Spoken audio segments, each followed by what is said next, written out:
विद्युत कण संचलन की।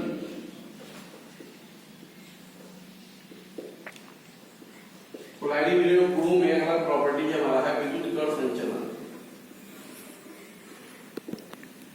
इलेक्ट्रोफोर्सिस,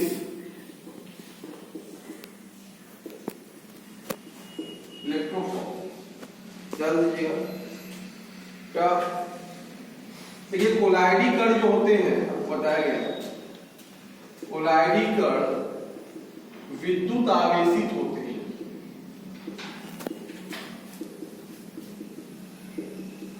कोलाइडी कण क्या होते हैं? विद्युत आवेशित होते हैं।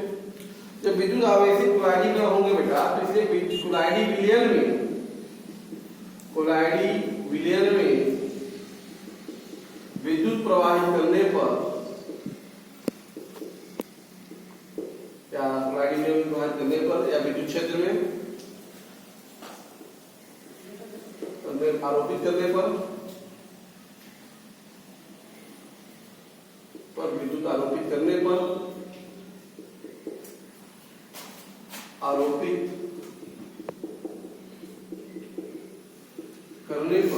क्या होगा? क्या कोलाइडी कण जो होंगे कैथोड या एनोड की तरफ गति करने लगते हैं।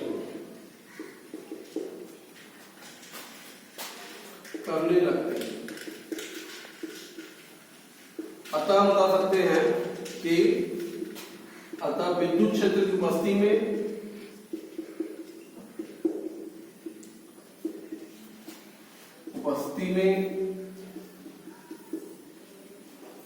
कोलाइडी कणों का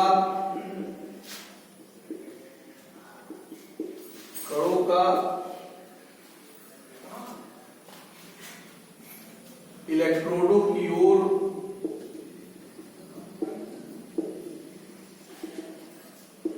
गति विद्युत कण संचलन कहलाती है।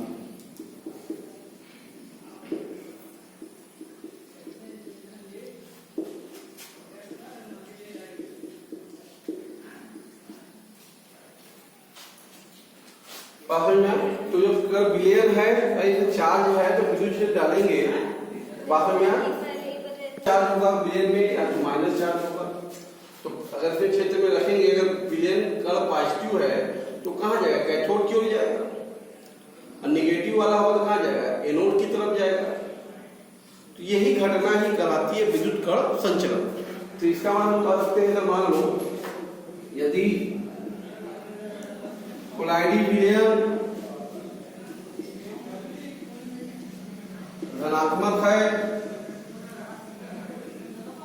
तो विद्युत क्षेत्र में या विद्युत आरोपित करने पर कोलाइडी कण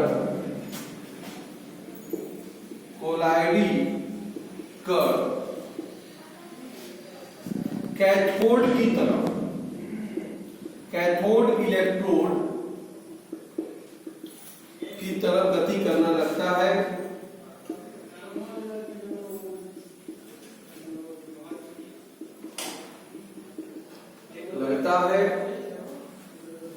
जिसे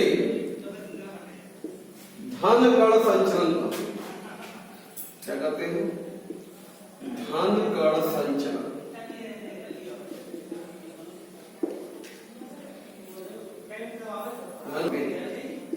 ओके, कोलाइडी विलयन ऋणात्मक है तो विद्युत आरोपित करने पर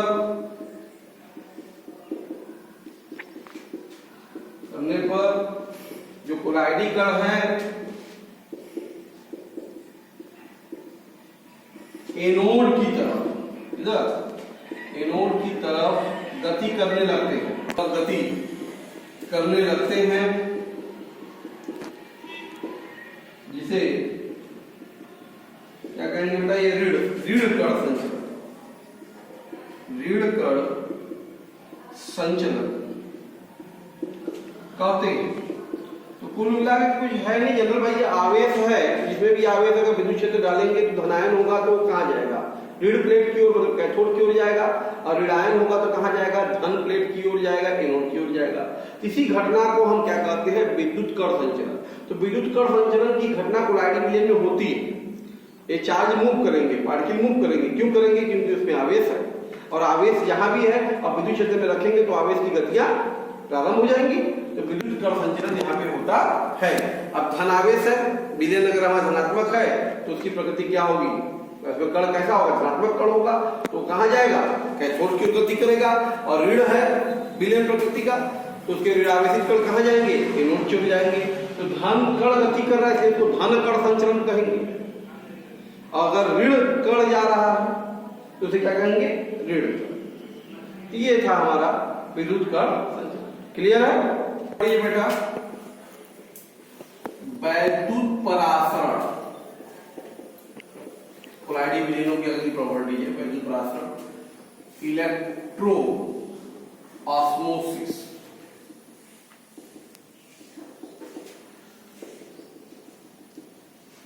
देखिए वैद्युत परासरण है क्या,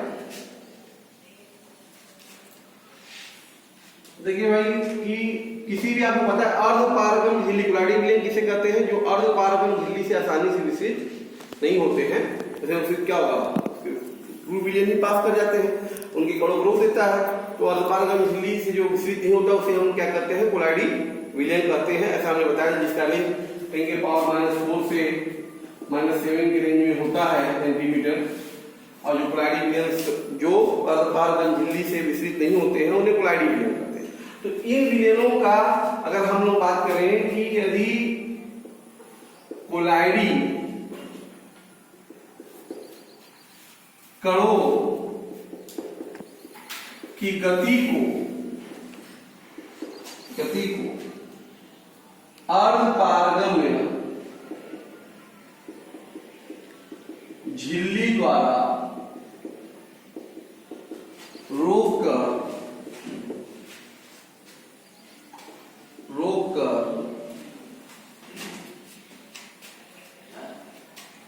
विद्युत की उपस्थिति में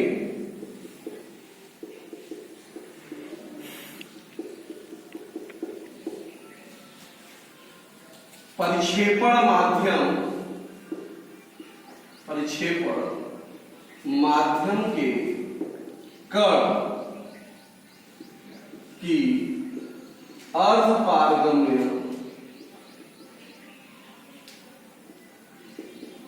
अर्धपारगम्य झिल्ली से होकर गति को वैद्युत परासरण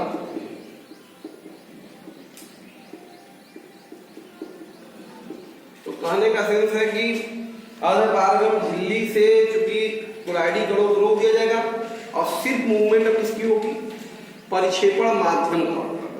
इसका होगा परिक्षेपण माध्यम के कणों की गति होगी, जो माध्यम है उनकी गति होगी इलेक्ट्रोड की कंडीशन में, तो क्या कहलाएगा, हमारा वैद्युत परासरण के नाम से जाना जाएगा। ओके, तो कहने का अभिप्राय यह है, आप कह सकते हैं कि अर्धपारगम्य झिल्ली के प्रयोग द्वारा कोलाइडी कणों की गति को स्थिर रखते हुए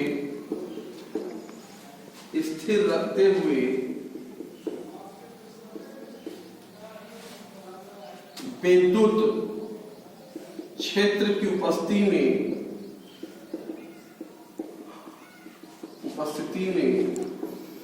परिक्षेपण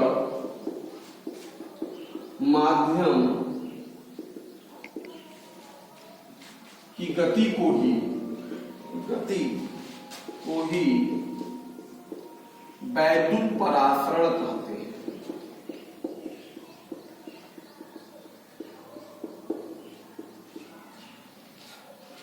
वैद्युत परासरण हमेशा ध्यान दीजिएगा, वैद्युत कण संचरण के विपरीत होता है। वैद्युत परासरण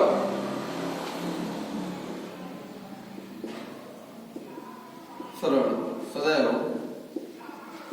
विद्युत कण संचलन के विपरीत। आप समझ रहे हैं कि वैद्युत कण संचलन वैद्युत कुलाइडी कणों की गति है। यहाँ पे क्या है, कुलाइडी कणों की गति को स्थिर देना है। स्थिर कैसे रखेंगे, अर्धपारगम झिल्ली लगा देंगे तो उससे कुलाइडी कण पास नहीं होंगे। सिर्फ क्या होगा, परिक्षेपण माध्यम पास होगा। अब वैद्युत क्षेत्र लगाएंगे तो उसकी गति मूवमेंट तेज होगी, आयन होंगे। इस घटना को क्या कहेंगे हम लोग बेटा, विद्युत परासरण कहते हैं। यह भी एक कोलाइडी विलयन का गुण होता है। क्लियर है? प्रॉपर्टी है स्कंदन कागुलेशन।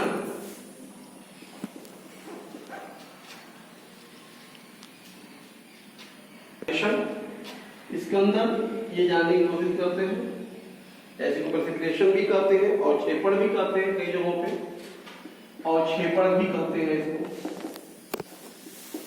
प्रेसिपिटेशन,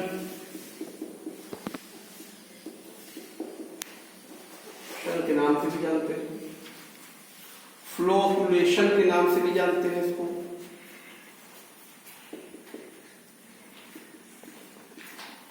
फ्लोकुलेशन उल्लन होना, ठीक है, ये सब शब्द है। क्या होता है कि वे जानने की कोशिश करिए। अच्छा, आपको पता है कि कोलाइडी, ध्यान दीजिए कॉन्सेप्ट समझिए, कोलाइडी विलयन में कोलाइडी कण विद्युत आवेशित होते हैं।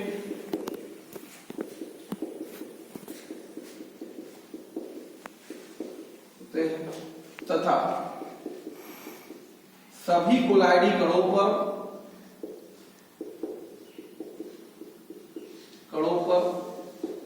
समान आवेश होता है। समान आवेश मतलब एक धनात्मक है दूसरा भी धनात्मक, सभी कण धनात्मक ही होंगे एक कोलाइडी कण में। जब समान आवेश होता है तो इस कारण से क्या होगा, कोलाइडी कणों में इस कारण कोलाइडी कणों में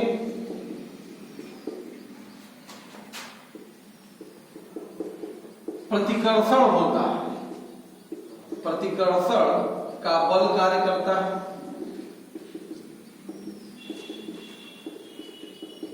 सेम चार्ज में प्रतिकर्षण फोर्स काम करेगा, तो प्रतिकर्षण कार्य करता है जिससे कोलाइडी कण एकीकृत नहीं हो पाते, संगुणित नहीं हो पाते, संगुणित नहीं हो पाते, जिससे उनका स्थायित्व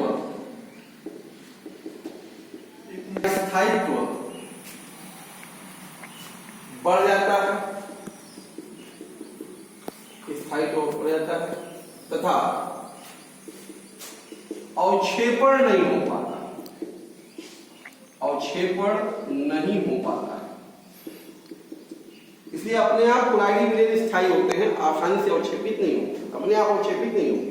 क्यों? क्योंकि प्रतिकर्षण आपस में पास आने की कोशिश जब करेंगे, जब पास आएंगे, बड़ा रूप बड़ा कण बनाएंगे, विभेद कर तब बाहर निकलेंगे, अवक्षेपित होंगे। ये प्रतिकर्षण का बल है, इसलिए आपस में पुंज नहीं बना पा रहे हैं, संगुणित नहीं हो पा रहे हैं। तो इसलिए लेकिन जैसे ही जब कोलाइडी विलयन में वैद्युत अपघट्य की अल्प मात्रा मिलाई जाती है तो कोलाइडी कण विपरीत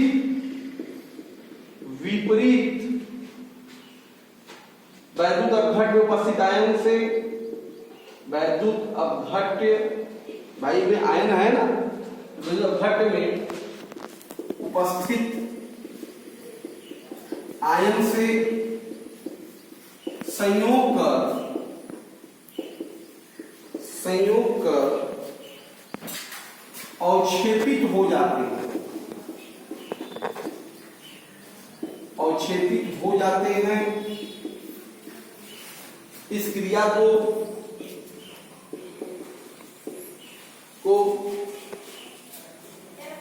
अवक्षेपण कहते हैं। अवक्षेपण, ये अवक्षेपण हो तो हम कह सकते हैं कुमिला की वैद्युत अपघट्ट की उपस्थिति में कोलाइडी विलयनों का अवक्षेपण ही स्कंदन बात में क्या कह सकते हैं बेटा कि वैद्युत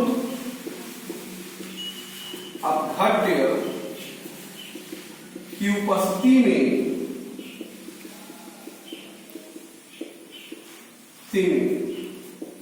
कोलाइडी कणों का अवक्षेपित हो जाना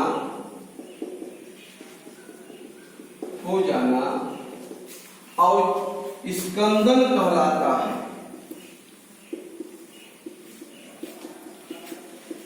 क्लियर है? जैसे बात करें आर्सेनिक सल्फाइड, आपको बताया गया कि एक ऋणावेशी सॉल्व है, ऋणावेशी सॉल्व है। तो जैसे ही आर्सेनिक सल्फाइड में बेटा जैसे ही इसमें बेरियम क्लोराइड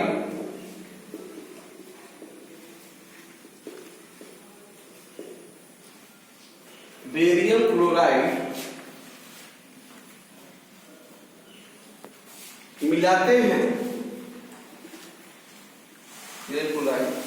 अल्प मात्रा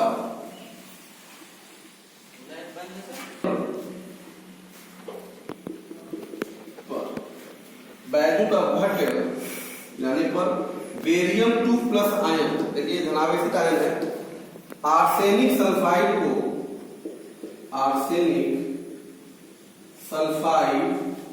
को अवक्षेपित कर देता है।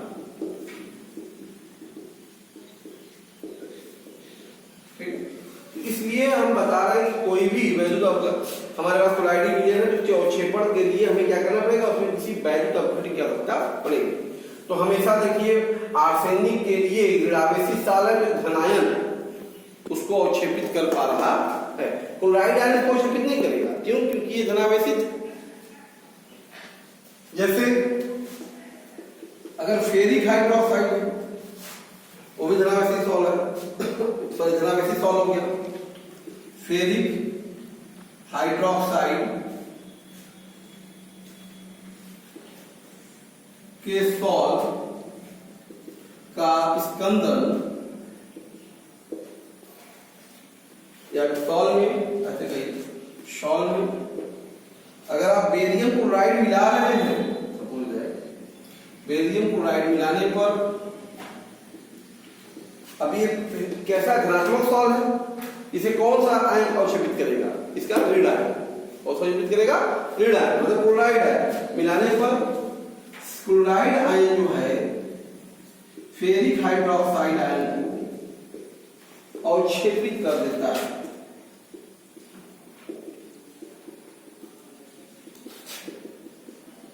तो इसका मतलब हमें यहां से देखने को मिल रहा है किसी भी सॉल्व का अवक्षेपण सदैव उसके विपरीत प्रकृति वाला आयन वैद्युत अपघट्ट का जो आयन है वो विपरीत प्रकृति वाला करता है। पहली बात ये जाना कि इसमें देखिए किसी भी सॉल्व का अवक्षेपण वैद्युत अपघट्ट मिलाने पर ही होगा, बिना वैद्युत अपघट्ट मिलाए उसका अवक्षेपण नहीं होगा। तो उसमें भी दूसरी बात आपने देखा कि क्या बात है, इसमें जो अपघट्ट मिलाएंगे उसका जो विपरीत आयन होगा अपघट्ट का वही उस सॉल्व को अवक्षेपित कर पाएगा। आर्सेनिक ऋणावेशित है, इसके लिए प्रभावी आयन कौन सा होगा, धनायन। धनायन इसका अवक्षेपण करेंगे क्योंकि ये प्रकृति क्या है, ऋणावेशित है। फेरिक हाइड्रोक्साइड क्या है, धनावेशित सॉल्व है, इसका अवक्षेपण कौन करेगा, ऋणावेशित कोई आयन करेगा। पास में इस सभी बातों का अध्ययन स्कंदन के कैसे होगा, हार्डी सुल्जे ने अध्ययन किया।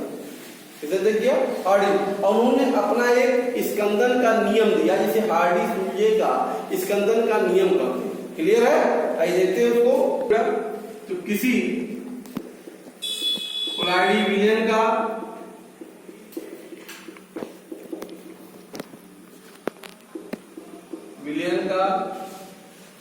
स्कंदन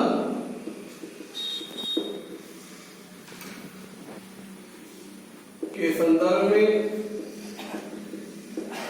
हार्डी सूल्जे ने एक नियम प्रस्तावित किया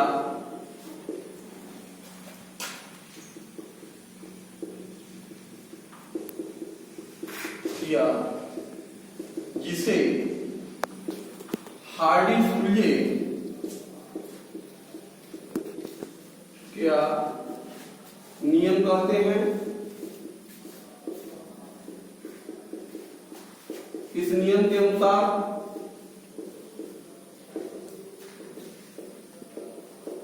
सबसे पहले बात देखिए बेटा, किसी कोलाइडी विलयन का जो अवक्षेपण है या स्कंदन जो है वैद्युत अपघट्य की उपस्थिति में होता है। पहली बात, वैद्युत अपघट्य मिलाएंगे तो उसका स्कंदन होगा, अवक्षेप प्राप्त होगा। दूसरी बात यह है, किसी कोलाइडी विलयन के स्कंदन के लिए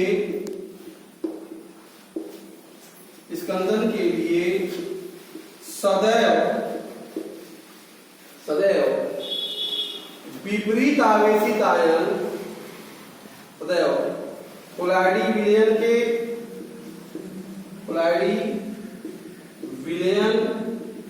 के आवेश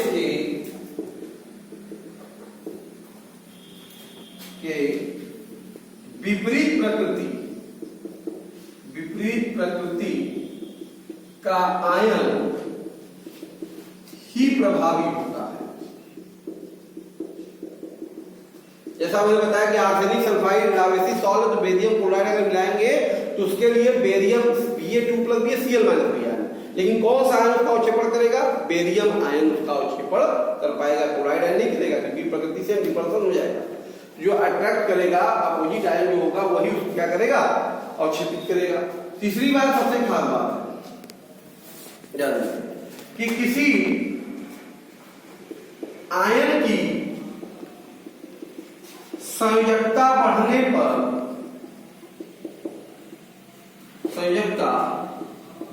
पर उसकी स्कंदन क्षमता बढ़ती है। हार्डी लेवल जितनी संयोजकता उसकी बढ़ेगी उसका स्कंदन करने की क्षमता जो होगी उतनी ही ज्यादा अधिक होगी। बात समझ आ रहा है? जैसे अगर हम बात करते हैं किसी ऋणावेशित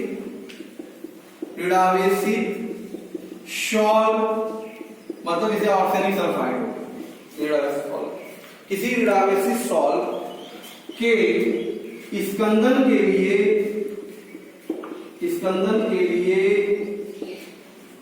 ऋण आयनों का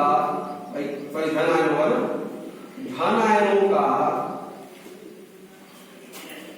स्कंदन क्षमता का क्रम निम्न है। क्या क्रम होगा बेटा? सबसे अधिक किसका क्रम होगा? जान लीजिए। इसे मान लिया जाए Na प्लस है तो या K प्लस कोई भी हो, सोडियम पोटेशियम, इससे ज्यादा स्कंदन क्षमता जो होगी वो बेरियम 2 प्लस आयन की होगी क्योंकि इसकी रेखा बढ़ रही है।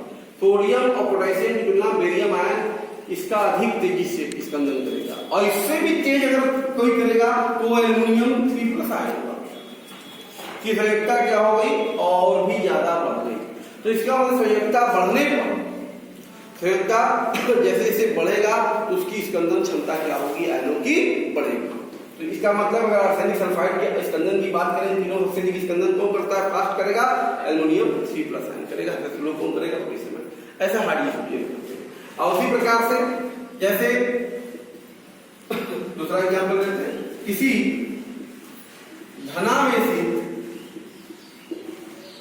धनावेशित सॉल्ट, जैसे फेरिक हाइड्रोक्साइड सॉल्ट धनावेशित है, धनावेशित सॉल्ट के स्कंदन के लिए ऋण आयन कौन होगा भाई प्रभावी, ऋण आयन होगा। ऋण आयनों का स्कंदन क्षमता का क्रम जो होगा, उनका क्षमता का क्रम निम्न है। ऋण आयनों के लिए देखिए जैसे Cl- है, उससे अधिक क्षमता का कौन होगा बताइए, सल्फेट आयन होगा। इससे अधिक क्षमता का कौन होगा ऋण आयन, फास्फेट आयन होगा। इससे भी अधिक क्षमता का कौन होगा, फेरोसाइनाइड होगा। ये ऋण आयन के स्कंदन क्षमता का क्रम इस क्रम में बढ़ता जा रहा है। तो ये हार्डी रूल कहते हैं कि जितनी अधिक संयोजकता होगी किसी भी आयन की, उसके अंदर उतना ही अधिक क्षमता होगा किसी भी कोलाइडी विलयन को स्कंदित करने के लिए और क्षेपित करने के लिए। क्लियर है? ये था हार्डी रूल का नियम, आपने देखा। या इसी को बेटा हम लोग अवक्षेपण या उल्लन भी कहते हैं। स्कंदन को एक और शब्द है यहाँ पे, उल्लन, फ्लोकुलेशन कहते हैं। फ्लोकुलेशन, उल्लन के नाम से भी इसको जानते हैं हम लोग। फ्लोकुलेशन भी कहते हैं, और कई जगहों पे हिंदी में भी फ्लूअकुलेशन, फ्लूकुलेशन शब्द भी लिखा रहता है। ठीक है, तो ये स्कंदन ही है। तो इसमें देखिए हार्डी सुल्जे ने ये बता दिया कि भाई किसी भी कोलाइडी विलयन के स्कंदन के लिए किसी भी विद्युत अपघट्य की उपस्थिति में कोलाइडी में अपघटन होगा, उसका स्कंदन होगा। तो कितनी मात्रा मिलाइए, बताया जा रहा है कितनी मात्रा अपघट्य की डाला जाए कि स्कंदन हो जाए। तो इसको तो हम कहते हैं कि वैद्युत, ऐसे बोलिए कि वैद्युत अपघट्य की स्कंदन क्षमता जो होती है, क्षमता को उल्लन मान या फ्लोअकुलेशन वैल्यू, फ्लोअकुलेशन वैल्यू उल्लन मान के पदों में व्यक्त किया जाता है।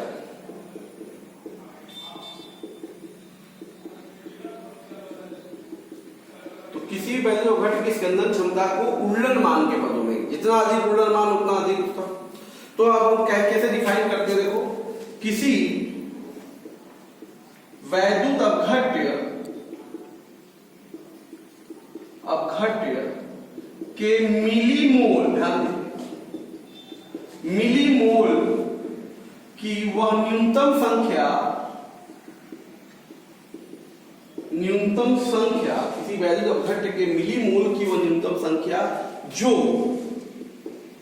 1 लीटर कोलाइडी विलयन के स्कंदन के लिए या अवक्षेपण स्कंदन के लिए आवश्यक हो उल्लन मान कहलाता है। उल्लन मान कहलाता है। ठीक है, ये उल्लन मान की डिफिनेशन है। क्या किसी वैद्युत अपघट्य के मिलीमोल की वह न्यूनतम संख्या जो किसी कोलाइडी विलयन के 1 लीटर के स्कंदन के लिए आवश्यक हो, उसे क्या कहेंगे? स्कंदन। बेटा बेटा कोई भी किसी वैद्युत अपघट्य के उल्लन मान जितना कम होगा उसकी स्कंदन क्षमता ही अधिक हो। क्लियर? कि स्कंदन क्षमता जो है वो रिवर्सिबल व्युत्क्रमानुपाती होगा उल्लन मान की।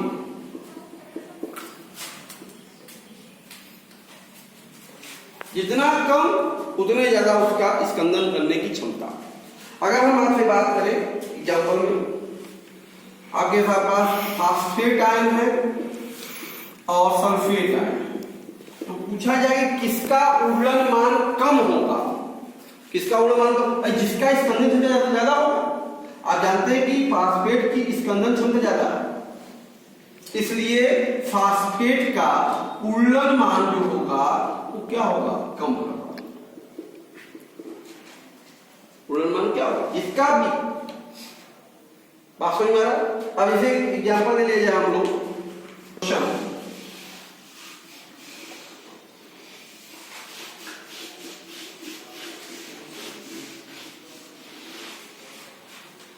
जैसे करा कि किसी कोलाइडी विलयन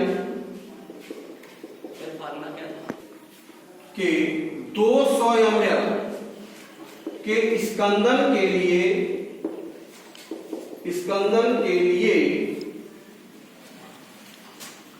1 m 10 ml NaCl की आवश्यकता हुई 1 m आवश्यकता हुई, तो NaCl का उल्लन मान बताइए। उल्लन मान बताइए।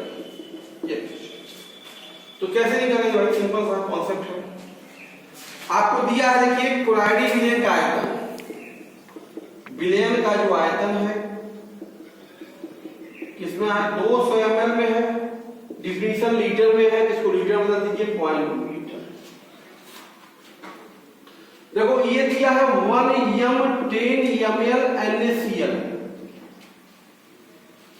तो NaCl का मिलीमोल कितना होगा?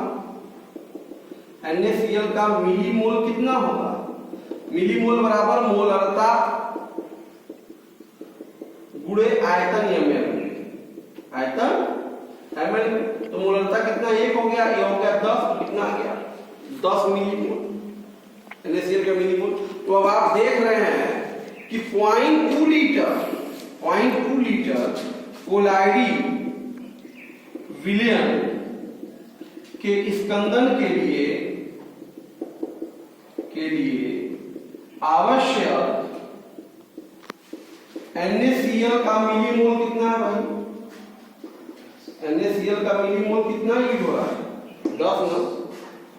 0.2 लीटर कोलाइडी विलयन के स्कंदन के लिए 10 मिलीमोल यूज हो रहा है। तो कितने लीटर डिफिनेशन में? 1 लीटर के लिए पूछता है डिफिनेशन में। तो 1 लीटर कोलाइडी विलयन, 1 लीटर कोलाइडी विलयन के स्कंदन के लिए आवश्यक NaCl का मिलीमोल कितना हो जाएगा भाई? 10/0.2, इसका मतलब कितना हो गया? 50 ना बेटा। तो उल्लन मान कितना होगा उसका? 50 होगा। क्लियर है? तो ये था इस तरह से स्कंदन और इसके संबंधित बात। ओके बेटा, हम लोग नेक्स्ट वीडियो में आपको अगली प्रॉपर्टी कोलाइडी विलयन का डिस्कस करेंगे। इतनी इसको रिवाइज कीजिए। Okay, thank you.